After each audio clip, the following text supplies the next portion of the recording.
30 years of love, one night of betrayal, how my wife destroyed our marriage. It was the late 1980s when I met Clara. I had just started working at a local diner, taking the graveyard shift as a cook. My life back then was routine and simple: work hard, save money, and try to stay out of trouble. I didn't expect much beyond that. Clara, though, changed all that. She was a waitress just out of high school, with an energy that lit up the entire room. Her laughter was infectious, and her eyes sparkled with life. I was drawn to her immediately, though I didn't think she'd ever give me the time of day. I was just a cook, after all. But Clara had a way of making everyone feel important, and soon enough we found ourselves talking late into the night. The connection was undeniable. She was smart, funny, and easy to talk to. I found myself spending every shift eagerly awaiting the few minutes we'd have to chat. 2 months later, we went on our first date. It wasn't anything special, just a walk through the park and dinner at a small restaurant. But from that moment on, I knew this was different. I wanted to be with her, and she felt the same. It didn't take long before we were inseparable. Within 6 months, we moved in together, and 2 years later, we were married. Looking back, I don't know if we really understood what we were committing to, but we were in love. Deeply in love. We've built our life together, side by side. Work, home, raising 2 kids, and later, enjoying the laughter of our 3 grandchildren. Those first few years were the best, filled with excitement, hope, and dreams of a future we could share. We thought it would last forever. We got married young. Clara was 24, and I was 26. We both came from working-class families, where hard work was valued above all else. I remember the day we found out we were going to be parents. Clara was pregnant with our first child. I was nervous, unsure of how to balance being a good husband and a provider. But we figured it out, like most young couples do. Life, in those early years, was a whirlwind of change. We had 2 children in quick succession: Lily, our daughter, and then Mark, our son. The house was full of love and chaos. Clara was an amazing mother, nurturing and patient. But even in the early years of parenthood, the intimacy between Clara and I began to fade. The demands of parenting were exhausting. I had a physically demanding job, working long hours in the kitchen. It left me tired, often too drained to connect with Clara the way I once had.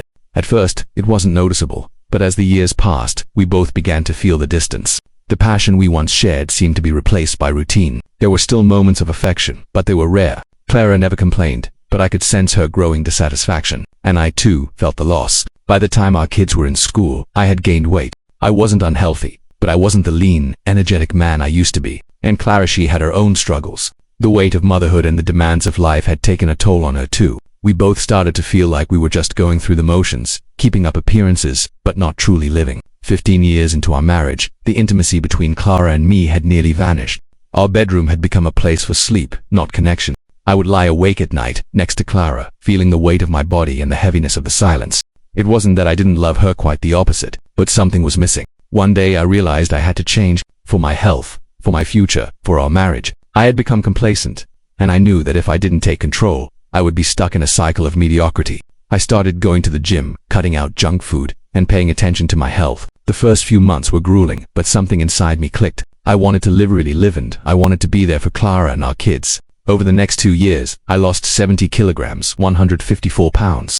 It wasn't just about the weight. I had a skin reduction surgery to remove the excess skin that had lingered after my drastic weight loss. The process was both physically and emotionally taxing, but it was also incredibly rewarding. I felt alive again. I had more energy, more confidence, and, most importantly, I felt like the man Clara had married. For Clara, the changes were evident. She saw me working hard every day, and it reignited something in her too. Our intimacy, which had been non-existent for years, slowly started to return. We began to make love again passionately, regularly. She told me how much she loved me, how proud she was of me. I felt the same. We were reconnecting in ways I hadn't thought possible. But, as the months passed, I began to notice something in Clara's eyes. She didn't seem as sure of herself as she once was. She would catch me looking at women when we were out, and though I never acted on it, I could tell she was worried.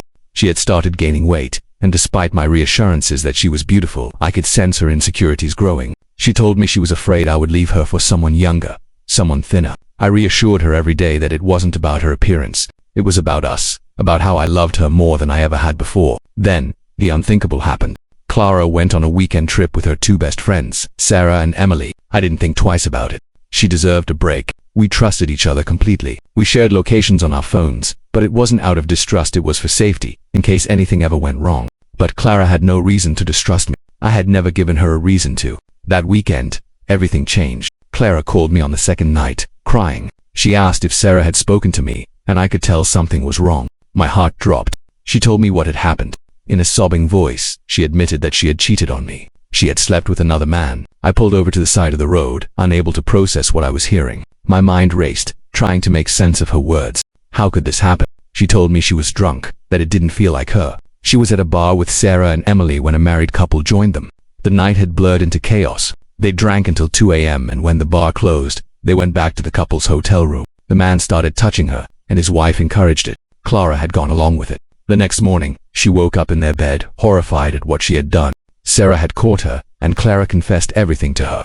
Sarah insisted she tell me or she would. And so, Clara called. She begged for my forgiveness, but I couldn't find the words. My world shattered. For 2 days, I was numb. I shut down emotionally, refusing to talk to anyone. When I turned my phone back on, there were dozens of messages from Clara, her friends, and my kids. They were all worried about me. I called my children and told them what had happened. They were devastated but supportive. They told me they would be there for me, no matter what I decided, but I had already decided. I sent Clara a text. *, we're getting a divorce. I don't want to hear from you anymore. The pain of betrayal was too much to bear. I never thought that after 30 years, she would make that choice. A few days later, I spoke to Sarah. The version of events Clara had shared with me was different from what she had confessed to Sarah. Clara had planned the encounter. It wasn't just a random mistake. She had been flirting with the couple for months. They were clients of ours, and Clara had arranged to meet them during the trip. She wasn't as drunk as she had claimed.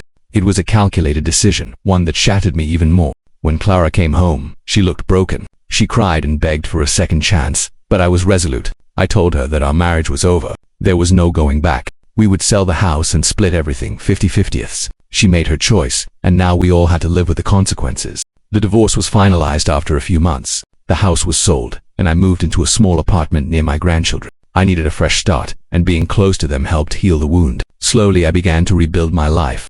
Clara was still in denial. She called me every day, crying, apologizing, begging for forgiveness. She couldn't accept what she had done, and she couldn't understand why I couldn't forgive her, but I couldn't. Not after everything. The woman I loved was gone the moment she made that choice, and as painful as it was, I knew there was no going back. The healing process was long. I focused on spending time with my children and grandchildren. I started working out again, not to impress anyone, but to take care of myself. The future felt uncertain, but for the first time in years, I felt a flicker of hope. Thank you for watching. If you haven't subscribed, please do so and hit the notification bell to stay updated with more interesting stories happening around you.